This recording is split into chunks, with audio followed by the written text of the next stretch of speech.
All right. Hey, loves. Welcome back to Love in the Wild. I'm your host, Caitlin Ansari, and today we are diving into something that can totally change how you experience love and something that personally took me way too long to learn the art of detachment.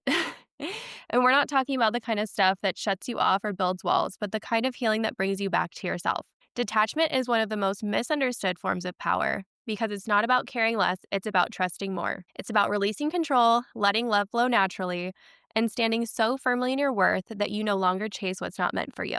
Today, my guest is Sabrina Bendori, expert, host of You Will Be Okay podcast, and author of Detached: How to Let Go, Heal, and Become Irresistible. Her work blends psychological insight with real world tools. She has this incredible way of breaking down the psychology of detachment and self sourcing love. Her work has been featured in top publications including Vogue, Cosmopolitan, Women's Health, and so many more. In this episode, we're unpacking how detachment can actually become your superpower in both relationships and self worth.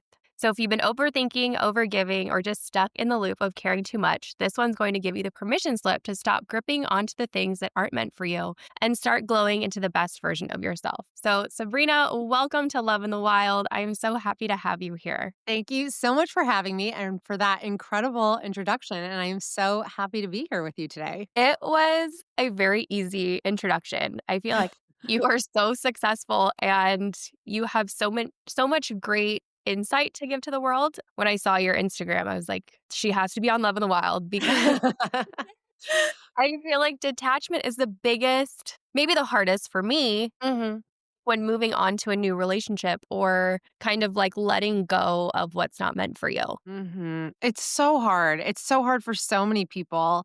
And for me, in my disastrous love life, which I included a small snippet of it in the prologue of the book, I realized that was the piece that I was getting wrong and was leading me to get so hurt and leading me to attach to the wrong people over and over again. And because with this book, I had a hard time figuring out the angle I wanted to go with. I knew everything I wanted to say. I knew that I wanted to address self worth and how to address limiting beliefs and why we self sabotage. And the first few versions of like the outline were like, it was just so much. And it didn't have like a cohesive, like, but what are we really talking about? And I'm like, I don't want to just take the self worth angle. I don't want to just take the self sabotage angle. I mean, other people have done that and done it great. And then I was teaching a class to my group coaching course, and then it like hit me in the middle. I was like, oh my God, detachment. That's what it is. It's detachment. This is a detachment book. And then I whipped up a new outline, sent it to my publishers. They're like, yes, go for it. Do it. Like, bang it out. That's how we landed here. And yeah, it's difficult. But the thing is, it is something that you can attain. And I know this because if I can do it, anybody can do it. Yes. Okay. So let's just dive right in. What Okay. does it look like to embody detachment rather than perform it? Like, I know you can say, I'm over my ex, I'm over that, no broke boys kind of a thing, but you're not actually performing it and you're not actually like embodying it. So, can you tell me a little bit about like what it's like to embody detachment? Yes. Embodying detachment is like an inner okayness. It is this feeling of, I will be okay no matter what happens, no matter who stays, who goes, if they choose me. I trust and I know that everything will be fine. It is about grounding yourself in your self worth and generating that from within without needing the outside world to tell you who you are. That's really what it comes down to. Now, you asked about performing detachment. Yeah, it looks just like that. It looks like, you know what it is? It's when I read the book, Why Men Love Bitches, when I was maybe my early 20s, and I was like, I wanna do this. I wanna be this. I wanna be it. And that book, it definitely, like, changed my brain chemistry in some ways because it really painted the picture, but it was missing so much in terms of the implementation. So I was very good at performing detachment because the book is like, okay, if he texts you last minute, you say no. And then the guy would text me last minute. Oh, she said I have to say no, so I have to say no. And I was very good at like reeling them in the beginning and like getting them pretty hooked. But I would notice very, like, soon after, they would just lose interest. They would just ghost me or they would dump me or things would just, like, fizzle out. And it was because I wasn't actually detached. I was very much attached. I was just pretending not to be. I was pretending that, but you can only keep that up for so long. Like, as something deepens, your real self is gonna emerge. And you can't connect with someone who basically is using you, the other person, as a means to regulate themselves and to feel okay and to feel like enough. You can't connect that way. And so with this book, I really aimed at like, and it took me like a decade to figure out why this is so hard. I've been in this game a long time. I started writing about relationships in 2009. It's been like a very long time that I've been doing this, but it took me a long time to figure out why it was so hard. I knew what I needed to do, but I was like, why can't I just get there? And then in time, through my own experiences, through research, it finally all started to like click and take shape. And I was able to do it. And when I did, my entire life changed, and then I did start dating my husband immediately after, and now here we are, we've been married for 10 years and have 4 kids. Oh, I love that. I love that you have this, like, real world, and like you've said, example of, you were doing it performative and you had the Yeah. same result. You probably are meeting the same person because I was doing the same thing. I was like, Yep. "Why am I meeting the same guy in different skin?" Oh, yeah. It we're doing the same things, the same cycles happening, and I read a quote recently that said, "The higher your boundaries, the quieter your phone." And I think that that goes into it where it's like, Yeah. once you start setting your own boundaries, whatever they are, and you just, for me, I was like, I had to look internal and say, what are things that I actually do like? And what things was I kind of maybe being more performative on? Where I Right. was like, oh, I don't mind if we go to Mexico versus Europe or whatever it was, when really I cared to go to Europe. Right. Mm. I guess, being more performative, pretending to be more easygoing, not standing in my own boundary. But Right. it really is once you start setting your own boundaries, the people that aren't meant for you kind of are just repelled away. Exactly, but the problem is people are so scared to set boundaries because a lot of us have learned to be people pleasing, to be accommodating, and a lot of women internalize this idea that, like, if someone left, it's because I did something wrong and I'm supposed to be cooler. I should be like the cool girl, right? And so they don't have those boundaries. Instead, where a lot of us go wrong is that we attach onto potential. And even if somebody is violating our boundaries, we're like, okay, fine. But like, that's all. I know that he's doing this and he's being disrespectful and he says he doesn't want a relationship, even though I do want a relationship. But I see the potential of what could be, and that's what they latch onto. It also comes from low self-worth, and we're probably gonna keep coming up to that concept over and over again because that just ties so closely into detachment/attachment, is that a lot of us deep down don't really believe that we deserve better, so we think that we have to put our needs to the side in favor of what somebody else needs because that's just how we've been wired from a very young age. And that's why, yeah, okay, boundaries sounds great in theory, but like, why can't I put my boundaries into practice? A lot of the time, it's a reflection of how you feel about yourself. That is it's spot on because I look back on past relationships and I'm like, yeah, I had no self-worth. Right. Like I truly was just putting my worth into somebody else. Yeah. And once I took a break from dating and I was like, I'm going to, the age old, I'm going to date myself. I'm going to Right. do the things that I want to do. I'm going to go get my nails done. I'm going to go spend the money I would spend on somebody else or dating on myself. And it made my self worth go up like incrementally. And then I really felt like I was ready to date. But I will say now, before I was really afraid of setting boundaries. And now I almost do it for funsies. Like, I Yeah. actually and, I'm so sorry, I'm, like, having the worst allergies, but We like do like a simultaneous sniffle. like, it's mom life, kid life. Yes. No, but I almost do it for fun because I'm like, "This will make tell right away." Like, I feel like my time is so important because I do have that self-worth and I have, you know, shit in my life going on that I'm like, I don't have time to waste if I don't set this boundary and then 3 years down the road, that boundary comes into question and that person says, you weren't like this before or you didn't care about Right. this before. It's like, I'm gonna set all those hard boundaries now just to really weed out who's not going to adhere to those boundaries, who's not going to respect them. And if you don't respect them, no big deal. We're, 3 dates in, 2 weeks Yeah. in, Right. you're in, whatever it is. It's easier to break it off than it is to push it off down the road. Yeah, because then you're further down the line, you're more invested, you're more attached, right? And then at that point, you have to justify why you broke your boundaries in the first place for this person. And you justify it by, oh, maybe they are the love of my life. And maybe I was just being too particular. And you can rationalize your way out of anything. So yeah, it's very yeah, of course, follow your heart, right? That's what we've been told. But you also have to date with your head. You also have to be smart about who you're letting into your life because your heart will steer you into all sorts of toxic directions, right? Like, we'll feel like this is the one. It's like, oh no, they're just activating my old wounds of like not feeling good enough or my desire to be chosen. And that's what I'm reacting to. So, like, we don't see that when we're just in our feelings. So, we also have to really be in our head and make sure that we're making smart choices because who you choose to date is so significant. It is the most significant decision you'll ever make. I mean, aside from obviously who to marry and spend your life with is the biggest, most important decision you'll ever make. But even just who you date, who you invest in, who you are pouring emotional energy into. And because I know, and it seems like you also know, the toll and the price you pay when you pour into the wrong things and when you invest in guys who are so toxic and so not worthy on any level, and the devastation it takes when those relationships end because you're not just mad at him, you're mad at yourself. You sold yourself out. It's not just that he left. Now, like, your self-respect took a hit, your self-worth took a hit, your self-esteem, everything takes a hit because you betrayed yourself.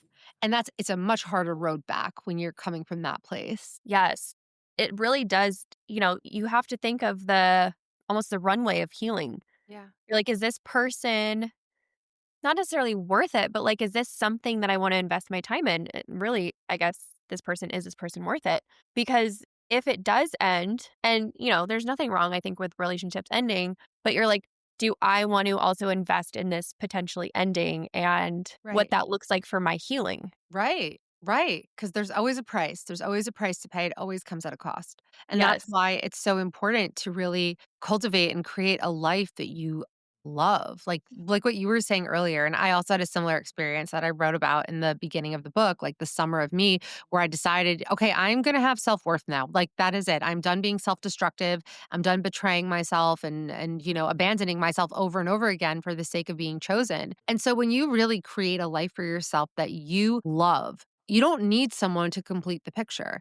And you also will be much more mindful of who you choose and who you let in because you don't want anyone disturbing what you've created. Like, if I'm going to make space for you, you had better be worth it because my life right now is so amazing and I'm not going to like mess this up. I'm not going to like allow myself to potentially be thrown into the pits of heartbreak, despair. And we all know the hell that is. I'm not going to allow that to happen unless I see and know that like you are really worthy of me and worthy of my time and my attention.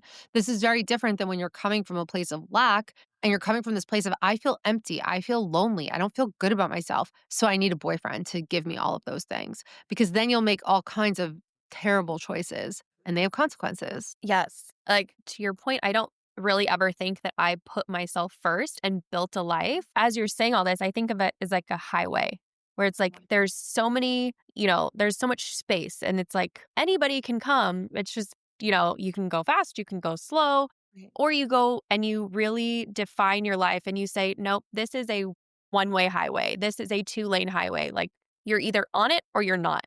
And I think it really puts into perspective once you have that life and you have certain amount of time that you can dedicate to somebody else. You're like, I have to go to Pilates. I Yeah. have to, cook healthy meals. I have to do this. And if these are things that are non-negotiable in my life, either you fit in and we can compromise on some of the other stuff or you don't. I think it brings me to my next question is like, when do we recognize that that attachment is rooted in fear rather than love? Like, when are we coming from a lack versus coming from an abundance? Attachment rooted in fear is one where you really can't regulate and self source. It's one where you need him to text you back. You need him to reassure you in the relationship. It's a place of saying things to him, not because that's genuinely how you feel, but because you want to hear something back, like saying, "Oh, I really, really like you. I like you so much. Or like, I'm so infatuated with you. I'm falling for you. Well, whatever. Maybe you're feeling it in the moment, maybe not. But really, like what you need is to hear that back. So when it's coming from a place of fear, you're attaching so much onto whatever it is this other person is doing or not doing. It's very exhausting to be in a relationship with someone like that because every look, every maybe blank stare could be misinterpreted as, are you losing interest? Now reassure me, like repair, fix this, make me feel better, bring me back to baseline. So that's what it looks like when you're coming from a place of fear. When you're coming from a place of fear, it is the mindset is, I need this person to choose me and pick me and love me and all the things. Otherwise, I'm going to fall apart. As opposed to when it's true, healthy detachment, you're coming from a place of, yes, I care about this person and I'm present and I'm here and I'm able to be vulnerable and all those things. And if this person doesn't want to be with me and continue the relationship, it's because they're not the right person for me. And yeah, I will be upset. Like being detached doesn't mean you're like a cold bitch who has no feelings and is like, whatever, whatever, whatever. No, you're not a sociopath. Like, yeah, you'll be upset. You're going to care. But at the same time, it's not going to feel like I'm never ever going to find anyone else because you're like, there's like 8 billion people in the world.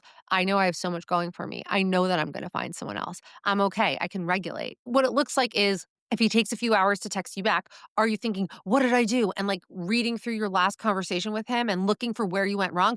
Or is it he's taking a few hours to text me back? Oh, I bet he's really busy. He's really focused at work. Like something came up. I'll hear from him when I hear from him. And if I never hear from him again and he ghosted me, okay, good riddance. Like I'm glad thank you for ghosting me before I invested anymore. You told me exactly who you are. I'm not taking this personally. This doesn't mean anything about me. Like goodbye. Thank you. You did me a favor. So there's really nothing at stake here. Does that make sense? It totally does, because I've been on both sides of it, Right. where I was analyzing, down to the emoji. I was like, Oh yeah. you know, it's a, like, happy emoji, but it's not with the heart, so it must be we're going towards friends, and we're not, becoming, whatever. Doesn't even we're not even gonna waste space on it, but Right. then now with I'm dating, and it's a very healthy relationship, and he's also very busy, Mhm. and in the beginning, I had to retrain myself. Even though before we started the relationship, I was very secure in who I was and my schedule and my work and my kids and everything. But when the rubber met the road, he wasn't texting me back right away. Right. And I had to take a step back and I was like, oh my gosh, it's bringing me back to who I was before the Right. relationship, Right. thinking my worth relied on his response. And if it was a cold response, or if it was a warm response, or if it was a reassuring response. And I had to talk myself into saying, he's busy, he's working, he's probably sending a text just as reassurance, but it came off cold because it's texting. Yeah. And, Exactly.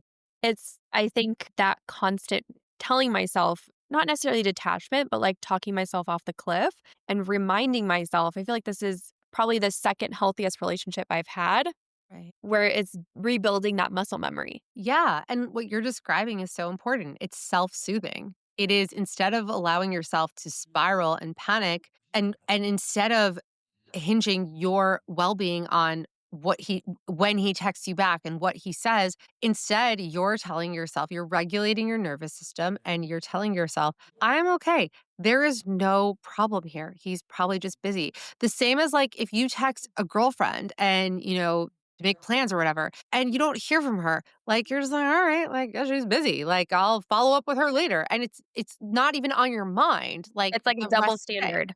Exactly. So like apply the same thing to your partner, and we are able to do that, and that is the essence of detachment. It's being able to self-source and self-regulate rather than needing the externals in order for us to feel okay. What to just keep going on that, like, what are some things that you would recommend as a daily practice for someone who can, like, build that self-worth, that unshakable inner peace, and Mhm. do those little micro moments of regulating their own nervous system?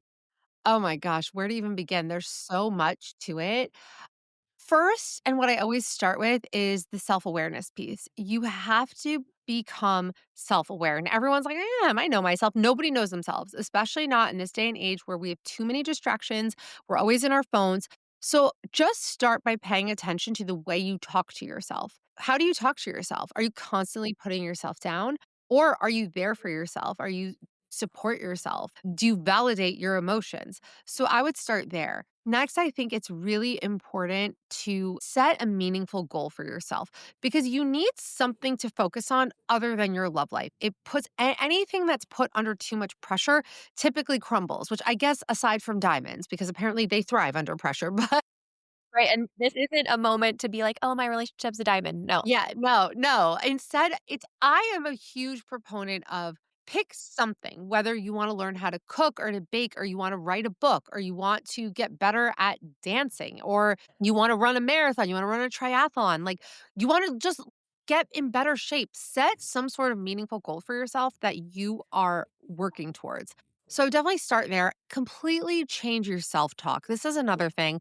I know affirmations can be a little bit cheesy, but they work. They work. They rewire your brain. They create new neural pathways because most people who struggle with their self worth really struggle with speaking kindly to themselves. So when you're doing the self awareness piece of noticing how am I talking to myself, you'll probably notice it's overwhelmingly negative. And so we have to create a space where because, and then when it's overwhelmingly negative, what do? You look to other people to help you feel better about yourself. So you want to start cultivating that from within by really changing the way you're speaking to yourself. And affirmations are a really, really good way to start. So I would say those are some of the most important areas where you need to start. And from there, I feel like it's so much easier to build momentum. Like once you're starting to feel better, you want to do more things that are going to help you feel really good about yourself. I really recommend just any type of mindfulness practice you can incorporate every day, whether that's meditating or whether that's just reading a book. I love reading because it's one of the only things that we can do where you can't be doing anything else. You can't read a book and be scrolling on your phone at the same time. Like you can watch a movie and be scrolling, but when you're reading a book, you are mindful, you are present, you are there, okay? Like your mind might like go to different places, but when it does, you have to redirect your mind back to focus. Like, what did I just read? So I think anything that can anchor you into who you are, what you have to offer this world and just slowing things down, being more present, those are all things that really help you shift your energy and your mindset and the way that you're showing up. I like what you said about affirmations creating new neural pathways because I've always read that, like, oh, have Mhm. affirmations, write them down, do these things, but never actually understood the psychological reason behind them. And I love psychology, just never studied it, but it's fascinating to me. And so it's really interesting to know that they aren't just like a woo woo type Yeah. thing. It really is something that once you start saying it, you start believing it. Absolutely. And it just becomes more comfortable.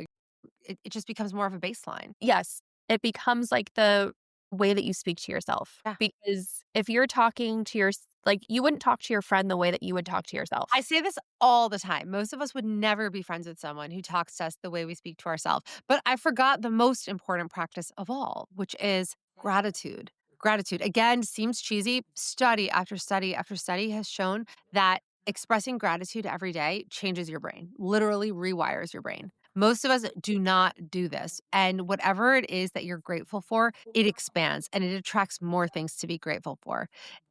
It's so powerful because your brain is working against you here. Like we've all heard negativity bias, right? There is no positivity bias. Your brain is biased towards the negative. So we have to fight even harder to wake up and say like what is good in my life? What is positive? What am I grateful for? And there is so much. And once you really start doing this, if you want to start small, start with noticing two things every day you're grateful for and you can't repeat your answer. Every day it has to be something new. So it starts off pretty easy. I'm grateful for my health. I'm grateful for my house or whatever. But then you have to get into like the micro. Like you really have to be like, okay, I'm grateful for heat. I'm grateful for my blanket. I'm grateful for my mattress. Like you start to like really, really get into it and you realize, wow, I have such an abundant life. Most of us don't do this. We focus on what we lack. So the biggest, if you're going to do any of those things, like gratitude, that's what you have to start with. Oh, I like that one because it is. You wake up, especially when you're an adult, and you wake up and you're like, I have to do this and I have to do Yeah. this. And for me, I try to reframe it and I think of myself 5 years ago. And I think that the problems I have now are the problems I prayed about 5 years ago. Like, Yeah. these are the things that I wanted, Right. especially with my kids and my self love and my home. I'm like, these are things myself 5 years ago would have been so grateful to have the opportunity to do. Yes, yes. I think about that with my kids all the time too. Like, as you know, like it is hard. How many kids do you have? I have 2 boys that are Even almost harder. 11 and 5.5. Yeah.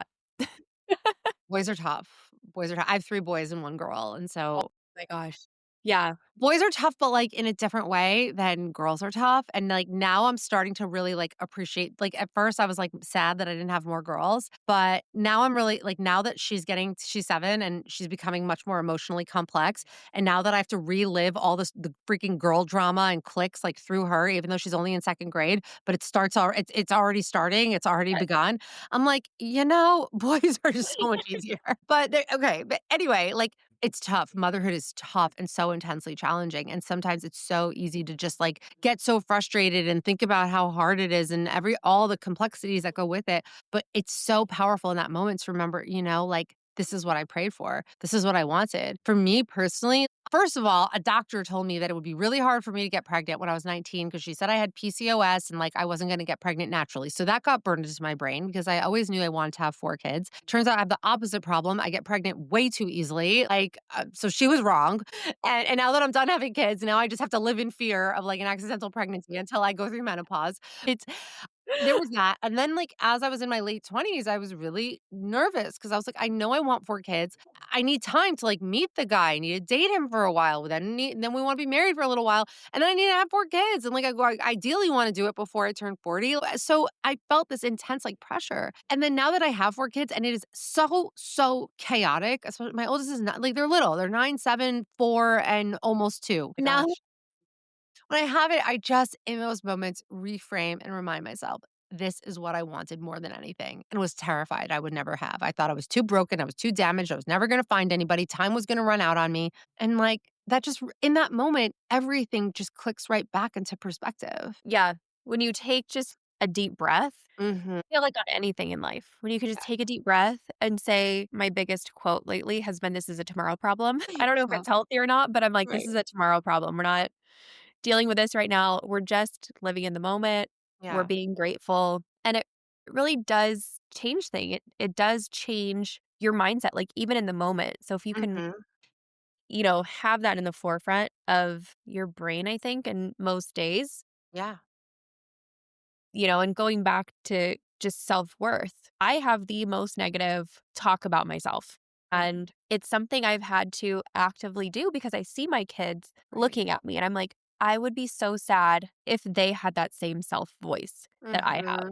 Yeah. So I'm like, this is something that I need to heal. And if you're not a parent, you need to mirror that and be like, would I talk to my friend this way? If my friend had the same self voice, you need to heal those things so that you project it out. And, my boyfriend will at times be like, do you love yourself? And because I get into a spiral where I don't do it often and I'm like, oh, I'm just talking negatively about myself. And I think it shows.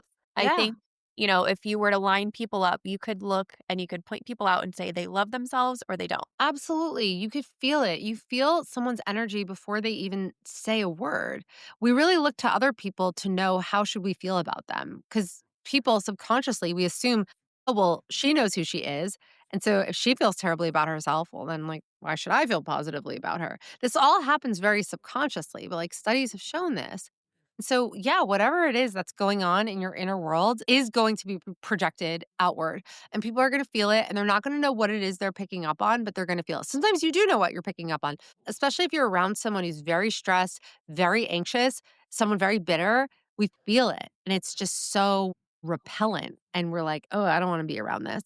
That energy of positivity is magnetic. It's radiant. Like that's what makes you charismatic. That's what makes people want to be in your orbit and want to be around you. This is all our subconscious can pick up on so much that our conscious awareness is completely unaware of. From the way someone stands, their posture, how they speak, their tone of voice, their facial expressions, if they're tense, if they're not. So yeah, people intuitively know how it is that you feel about yourself. And to go a little bit deeper, it's like everybody has problems.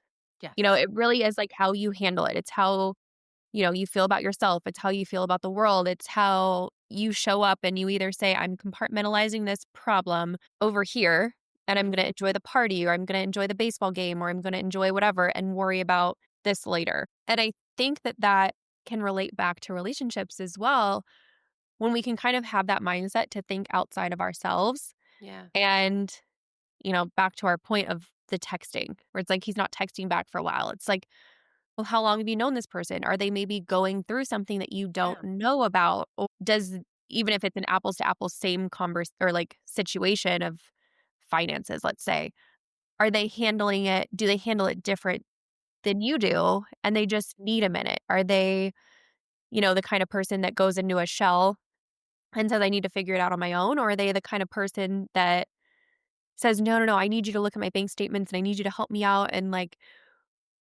they're more welcoming to help. Like it's really kind of being so okay with yourself, I suppose, that Mhm. you can be empathetic with somebody else. Yeah, because once you're okay with yourself, you're not so reactive to how everybody else is behaving. For example, like you could be at the coffee shop and place a coffee order and maybe the barista like makes a face at you. And if you're in a reactive place, you might think, "Oh, like was my order too much? Was I too particular? Do they think that I'm annoying?" Instead of seeing that like, no, this is a person who has their own thoughts, their own experiences, their own moods that might have nothing to do with me. So when you are emotionally susceptible to other people, when you are kind of operating from that space of not detachment, of getting too attached to everything, then everything and everybody is a reflection of you.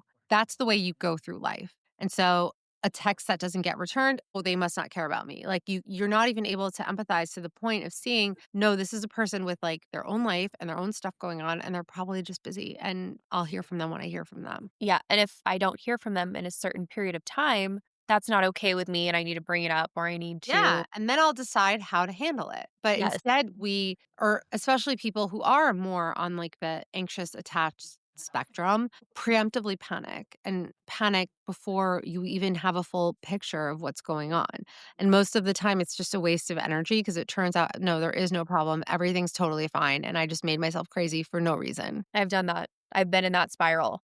Yes, so as have I many times, and I remember I did it once with my husband in the very beginning of our relationship, and I was like, "I will never do this ever again.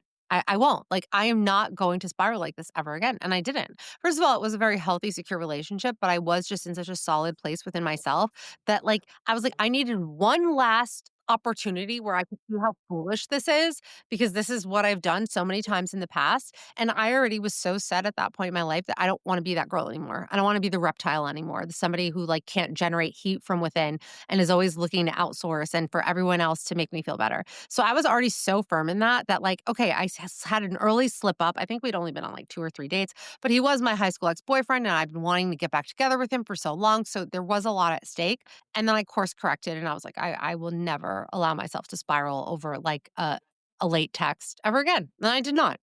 Yeah. Because once you're in a healthy relationship and you see those old patterns, you're like, wow, that could have either completely derailed it if Right. the other person was like the polar opposite of me and, decided to join the tornado with me, or you're like, I look stupid.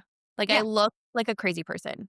right. And you're like, that energy and that worry and the gray hairs you got from it are not worth it. Not at all. It's not at all. It's never worth it. You will never have to force what is meant for you. You will never have to force the right relationship. The right person for you is the one who chooses you, not the one who like makes you nauseous with anxiety, not the one where you need to read and reread the text messages over and over again, not the one that like has you googling in the middle of the night like, how do I know if someone likes me? Is he serious about me? That's not the right person for you. And so if it's fueling anxiety and it's fueling uncertainty, and even worse, if you're too scared to even bring up anything about the relationship to him because you're too scared to rock the boat, you're too scared that like he's going to end things if you bring it up, it's just not your person. For somebody who just feels okay with who they are, who is detached, who has self worth, none of this feels like there are high stakes because they're like, okay, if this isn't right, I'll find someone who is. It's only someone that really does not feel worthy of being loved or chosen that will settle on being almost loved and almost chosen and think that like that's enough. Yeah. Like I said, for funsies, I Yeah. share my boundaries. Like, I'm Right. like, wonder how this is gonna go over. Like, is this gonna go Right. over like art in church or is this gonna be received well? And I'm like, well, we're gonna see.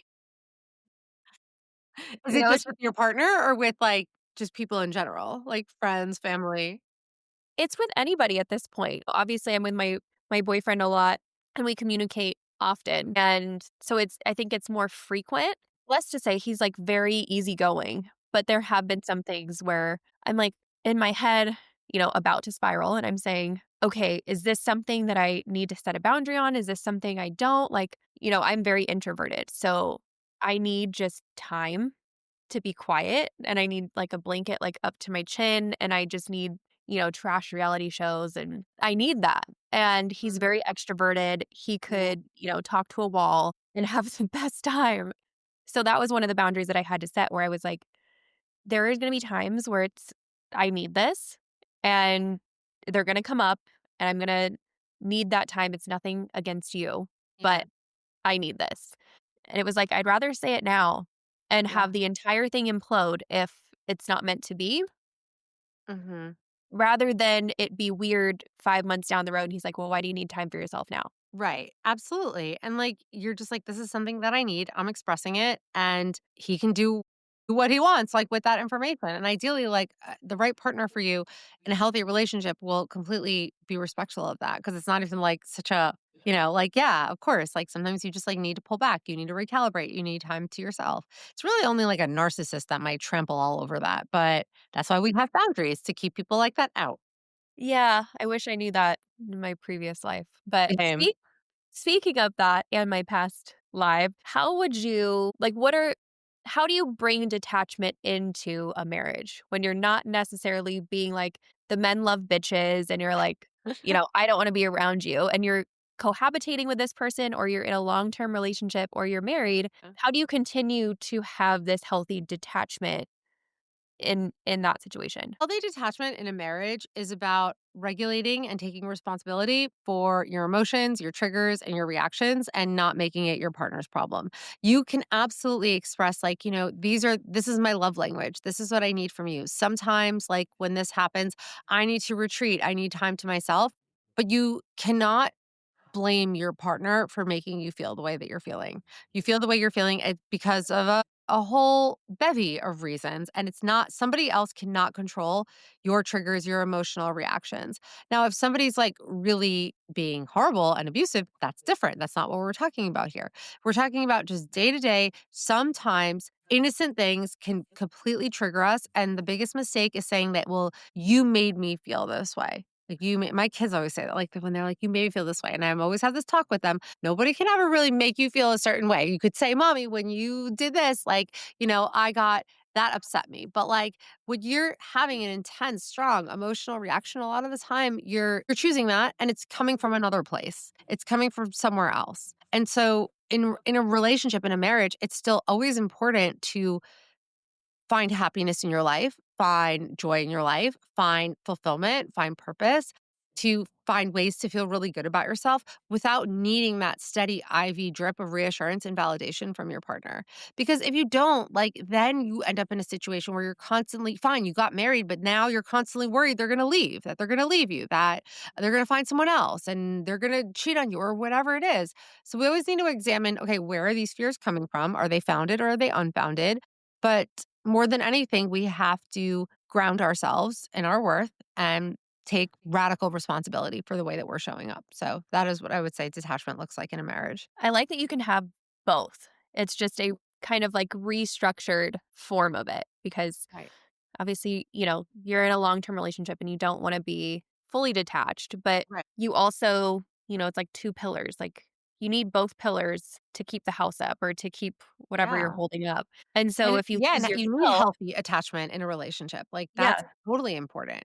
What we want to stay away from is unhealthy attachment, which I talk a lot about in the book, which is just relying way too much on the other person to regulate you. Yeah, I've done that before. Yeah.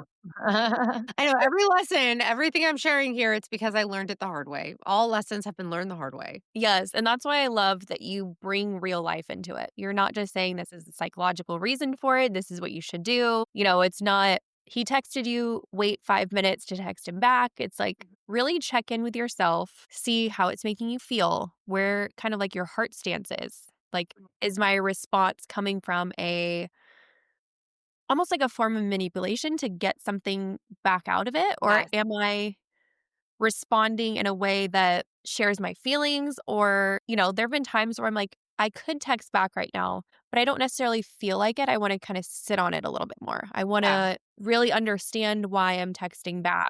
It could be plans for the end of the day. I'm like, I don't know where my day is just yet. Or, just any kind of decision. And I think that's part of my healing is sitting with myself first Mhm. and saying, okay, where am I sitting and where do I want to go rather than just being reactive or, responding to respond. Yeah, and I'm a big proponent of that, like the power of the pause, because so many of us get hijacked by our emotions, our triggers, and we have these reflexive reactions, and then afterwards we're like, "Oh, why did I do that? Like, why?" You know. So I think that that is so important sometimes to just before you react, sit, pause, and then decide how you want to go about dealing with whatever it is that you're dealing with. Yeah.